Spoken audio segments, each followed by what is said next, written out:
श्रीमान वेंकटनाथार्य कवितार्क्य केसरी वेदांताचार्यवर्यो मे सन्निधत्तां सदा हृदि रामानुजदया पात्रं ज्ञानवैराग्यभूषणं श्रीमद्वेंकटनाथार्यं वन्दे वेदान्तदेशिकं लक्ष्मीनाथसमारम्भां नाथयामुनमध्यमाम् अस्मदाचार्यपर्यन्तां वन्दे गुरुपरम्परां यो नित्यमच्युतपदाम्बुजयुग्मरुक्मव्यामोगतस्सतितराणि तृणाय मेने अस्मद्गुरोर्भगवतोऽस्य दयैकसिन्धोः रामानुजस्य चरणौ शरणं प्रपद्ये श्रीवत्सचिन्नमिश्रेभ्यो नवमुक्तिमधीमहे यदुक्तयस्त्रयीकण्ठे यान्ति मङ्गलसूत्रतां श्रीपराशरभट्टार्यः श्रीरङ्गेशपुरोहितः श्रीवत्साङ्कसुतः श्रीमान् श्रेयसे मे अस्तु भूयसे श्रीपराशरभट्टरुடைய श्रीरङ्गराजस्तवम् उत्तरशतकम् आचार्यन अनुग्रहं यथाशक्ति यथामति அனுபவித்துக் கொண்டு வருகிறோம். சுவாமி ஷேட்லூர் ஸ்ரீவத்சங்காச்சார் ஆச்சரியமாக அருளி செய்த ஸ்ரீரங்க வரிவசியா என்ற தமிழ் உரையிலிருந்து அடியேன் ஷேர் பண்ணிட்டு வரேன். இன்றைய தினம் 28வது ஸ்லோகம். போன ஸ்லோகத்தில் பகவான் அந்த பகவானுடைய 6 குணங்கள் ஞானபல ஐஸ்வர்ய வீரிய சக்தி தேஜஸ் என்ற 6 குணங்களை பற்றி தெரிவித்தார். சுருக்க அந்த கீழ் ஸ்லோகத்தில் தெரிவிக்கப்பட்ட 6 குணங்களில் முதல்ல ஞானம், அதை பற்றி 2 ஸ்லோகங்களால் அனுபவிக்கிறார். 28, 29வது ஸ்லோகத்தில் நம்மளாம் இதை எதுக்கு தெரியணும் அப்படின்னா, அவன் எவ்வளவு பெரியவன், எத்தனை சக்தி வாய்ந்தவன், எவ்வளவு ஆச்சரியமான வைபவத்தை உடையவன், அதனால் அவனிடம் நமக்கு இருக்கும் மகா விஸ்வாசம் அது இன்னும் மல்டிஃபோல்டு அதிகமாகும். அதனாலேயே இதெல்லாம் தெரிந்து கொள்ள வேண்டிய விஷயங்கள். சௌலபிய சௌஷீல்யம் இருக்கிறதுனால அவனை அணுகுவதற்கு நமக்கு பயமில்லாமல் போகலாம். இந்த சுவாமித்துவம், சர்வேஸ்வரத்துவம், சர்வஜத்துவம் இதை அறிந்து கொள்வதால் அவனிடம் இருக்கும் ஒரு மகா விஸ்வாசம், நம்பிக்கை அது ரொம்ப அதிகமாகும். அவன் நம்மளை கைவிட மாட்டான், அவனுக்கு எல்லா சக்தியும் உண்டு, அனைத்து ஜீவராசிகளையும் தூக்கிவிடும் ரட்சிக்கும் சக்தி உண்டுன்னு தெரியும். அடியே 28வது ஸ்லோகம். யுகபத் அனிஷம் அக்ஷைஹி ஸ்வைஸ்வதோ வாக்ஷகார்யே நியமம் அநியமம் வா பிராப்ய ரங்காதிராஜ கரதலவத் அசேஷம் பஷ்யசி ஸ்வப்பிரகாசம் ததவரணமமோகம் ஞானம் ஆம்னாசிஷுஸ்தே. யுகபதனிஷமக்ஷைஹி ஸ்வைஸ்வதோ வாக்ஷகார்யே நியமமநியமம் வா பிராப்ய ரங்காதிராஜ கரதலவதசேஷம் பஷ்யசி ஸ்வப்பிரகாசம் ததவரணமமோகம் ஞானமாம்னாசிஷுஸ்தே. அதாவது, ஹே ரங்கநாதா, அதாவது எம்பெருமான் அனைத்தையும் ஒரே நேரத்தில் நோக்கியபடி உள்ளது உள்ளபடி அறிந்து கொள்வது அவனது ஞானம் என்பது. ஒரே நேரத்தில் அனைத்தை உன்னுடைய இந்திரியங்களாலும் இந்திரியங்களால் இல்லாமல் தேவர்கள் முதலானவர்கள் மூலமாகவும் அந்தந்த இந்திரியங்கள் மூலம் அவற்றுக்கான விஷயங்களை அறிந்து கொண்டும், கண் மூலம் காண்பது, காது மூலம் கேட்பது, இதன் விளக்கத்தை அடுத்த ஸ்லோகத்தில் நம்ம அனுபவிக்கலாம். அந்தந்த இந்திரியங்கள் மூலம் அவற்றுக்கான விஷயங்கள் இல்லாமல் மற்ற இந்திரிய விஷயங்களையும் அறிந்து கொண்டும், அதாவது கண்ணாலேயே அவர் கேட்பார், காதால் பார்ப்பார். இந்த மாதிரி அனைத்து உலகங்களில் உள்ள அனைத்து பொருள்களையும் ஒரே நேரத்தில் உனது உள்ளங்கையில் இருப்பதை பார்ப்பது போல மிகவும் எளிதாக காண்கிறாய். உள்ளங்கை நெல்லிக்கனின்னு சொல்லுவார்.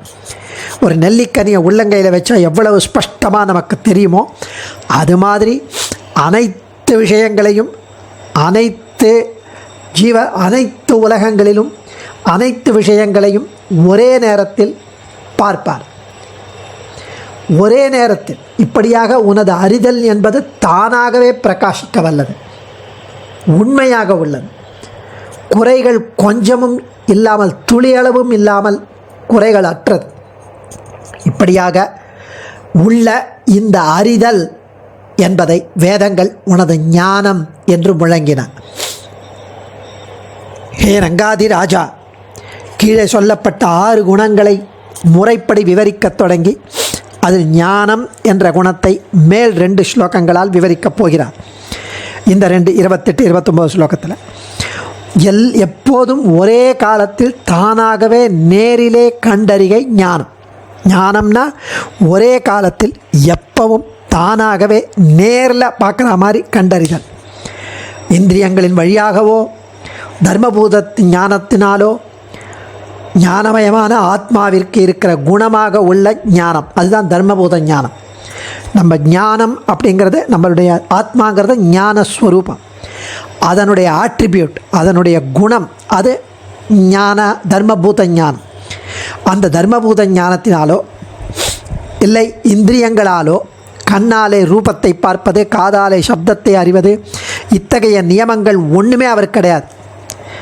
அதாவது கண் வழியாக தான் பார்த்து தான் தெரிஞ்சுக்கணும் அப்படின்னு கிடையாது, தர்மபூத ஞானத்தினால தான் தெரிஞ்சுக்கணும் அப்படின்னு கிடையாது. இந்த மாதிரி அந்த நியமங்கள்லாம் கொண்டதாக இல்லை அவருக்கு. எந்த இந்திரியத்தாலும் எந்த விஷயத்தையும் அறிவதாகிற நியமம் இல்லாததாய் இருப்பது அவனுக்கு.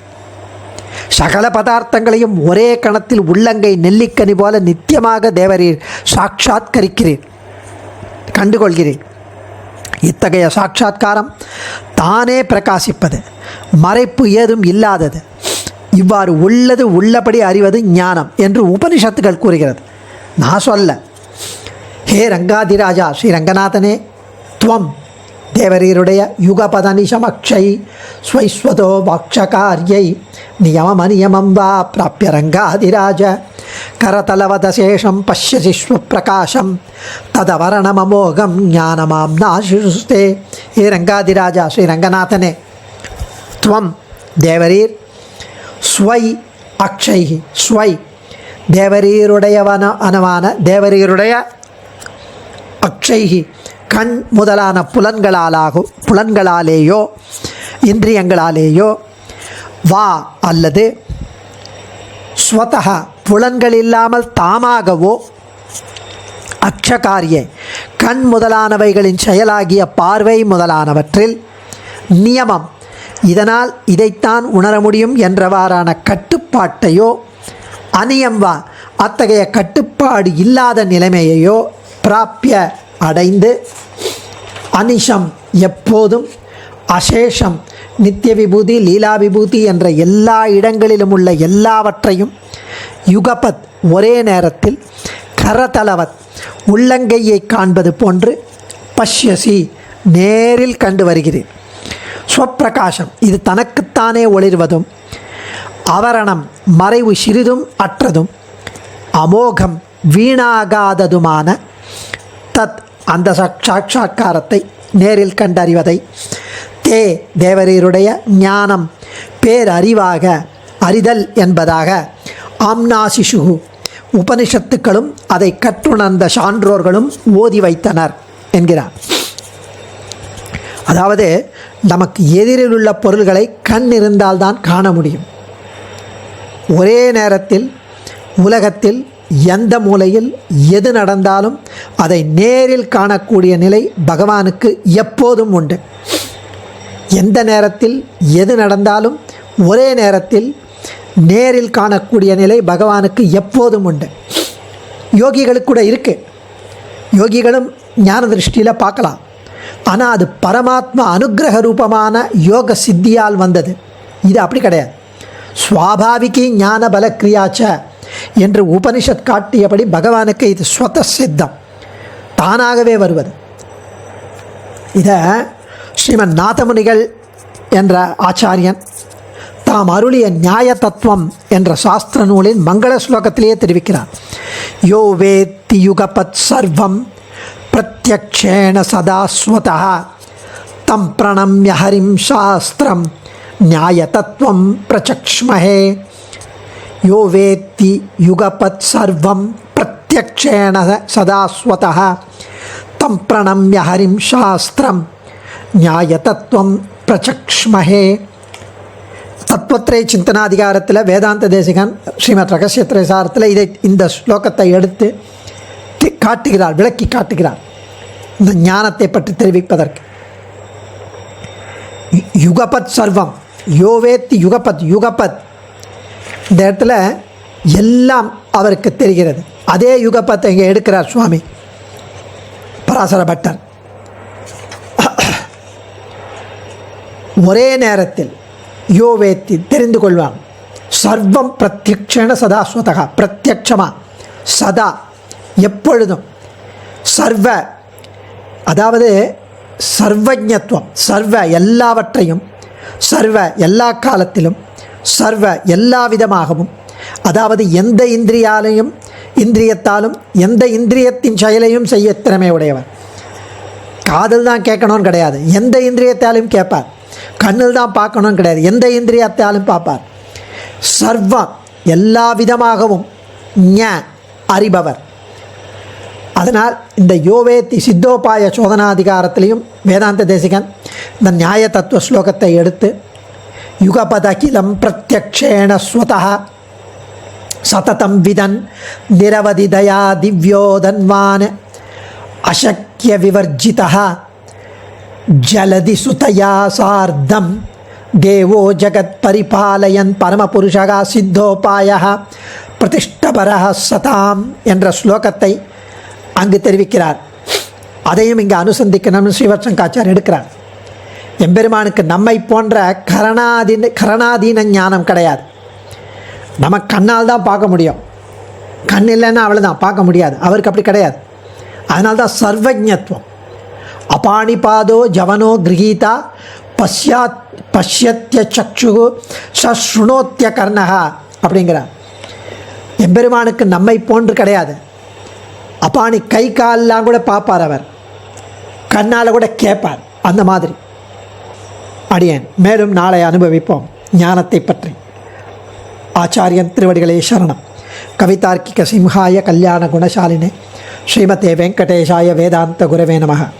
தன்யோஸ்மி.